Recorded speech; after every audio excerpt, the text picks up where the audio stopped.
Knowing that my son was going to die soon, I felt it's my obligation to tell him about my life. And he made me promise that I will write my story down and tell it to my children. In spite of it, I still couldn't do it. It took me many, many years to be able to finally find peace and realize I'm getting too old and my story needs to be told to my children as well as to my grandchildren. I was born on June 10, 1927 in Poland, Radom. I had a very, very large family and a very, very happy one. My childhood was for me one of the happiest times in my life. Those were beautiful, beautiful memories on and on. Especially my mother was the disciplinarian, and my father was the good guy. Usually we were very, very religious, and we loved to go to the movies. And so on Friday night, Dad would leave us some money and show us, that's for tomorrow, to go to the movies.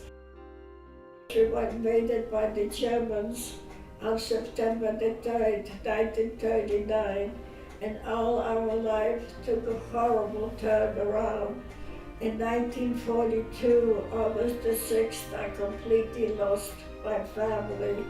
And even at the age of now that I'm 86 years old, I feel the loss and wished I could still feel at least one time the arms of my mom. In the very, very short time of being occupied by the Germans, the life for the Jewish people became almost unbearable. Immediately they came out with decrees. The first was no Jewish child could get a public education. All schooling was prohibited. Next they came out, you had to wear an armband with the Jewish star. They came out with a curfew that from 9 in the evening till 5 in the morning you should not be found in the street. So we got a letter from City Hall to leave our home in 1 hour. Oh my God, can you imagine a home that you lived all your life and you had to leave it in 1 hour? What would you grab? What would you take first? When we finally got into the ghetto, we didn't even have a room allotted. They gave us an empty basement. You can't imagine, no water, no toilet, no heat. When Dad got back, his whole shirt was full of blood. His chin was all torn up in blood. We asked Dad, what happened to you? He said he went over to a German asking for some rags. He needed to do some cleaning. And the German grabbed his little beard. He had a small beard. He grabbed that beard and kept dragging him down and pulling out some meat from his chin. And this is where that blood was coming from.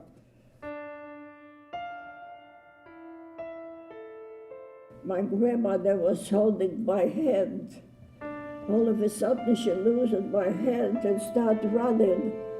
She had turned around to the right, and so the Germans were pulling our children from mother's arms, and the mothers didn't want to give up their children. And so the Germans would kill the mother and grab those children and throw it on the stones. And my grandmother, when she saw that, she wanted to pick those children up. And I ran after her saying, Grandma, don't you realize what's going on? Please come back. She said, I want to pick up those children. I said, yes, Grandma, come. And I pulled them back into line. When the German noticed the commotion, they come running after us. What's going on here? I tried to grab his sleeve and tell him, sir, nothing is going on here, nothing is going on here. But he turned his rifle around, He hit me with his butt really hard, the middle of my head. I still have a bald spot here, never grew back. And the next thing I heard was a shot. And he had shot my grandmother. It took me many, many years to be able to block out that vision from my eyes and my mind, thinking how many people have stepped on the body of my grandmother.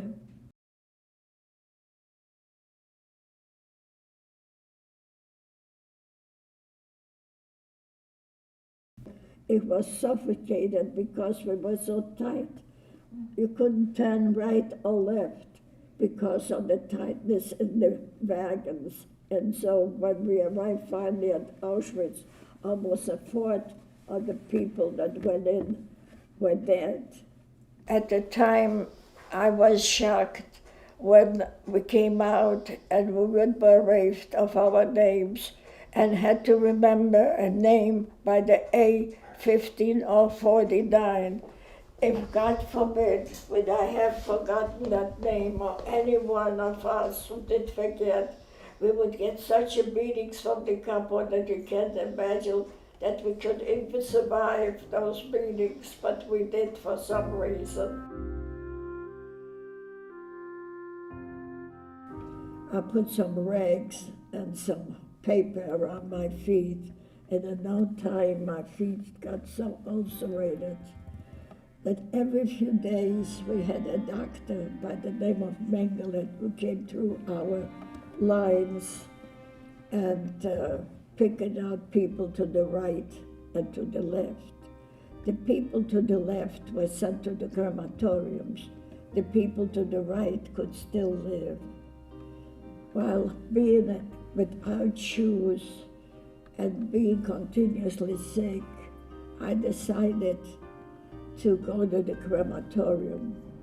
So when he got to me, and with his stick, he pushed me to the right, and I decided to raise my hand, begging him, could I please go to the left?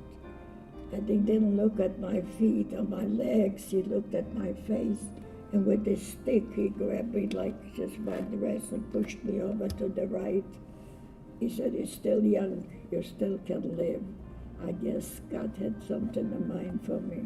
And on a slushy night, I finally was reunited with my sister. It's almost for me too impossible to describe the beauty of that night. We cried, we kissed, we hugged. We promised each other we're never gonna be separated again. And my whole attitude, instead of dying, I wanted to live. And I changed completely, hoping and taking care of my sister, remembering the words of my parents, telling us no matter what will happen, if we all survive, we will meet back at home. Immediately came into the camp different organizations, doctors and nurses, and taking care of us, and little by little sorting out the people who need immediate help were sent to hospitals.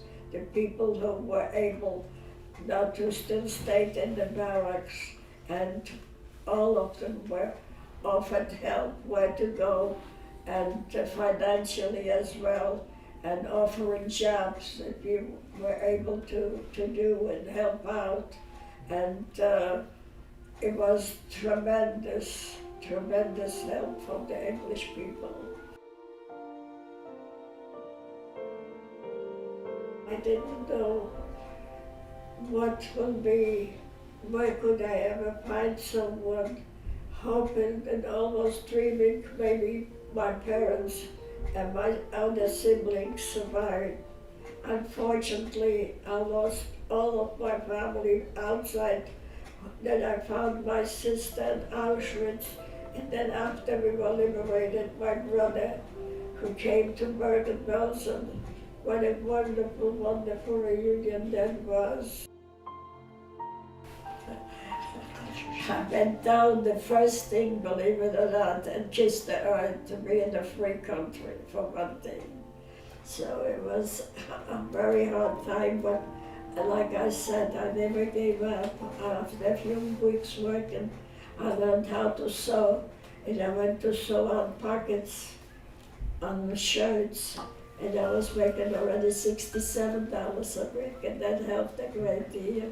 I have a wonderful legacy. He left me his grandson, his child, which I have 3 grandchildren, and I'm a very, very proud grandmother.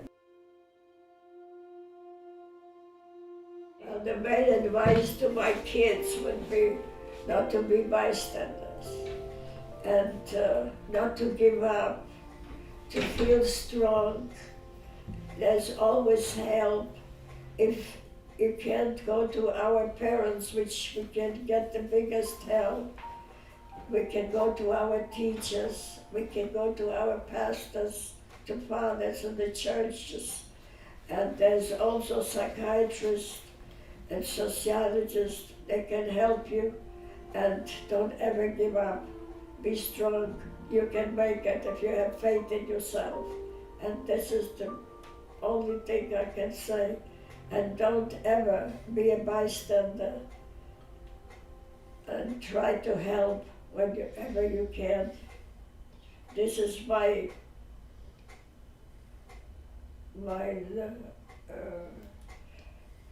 how would I say, my advice to you children.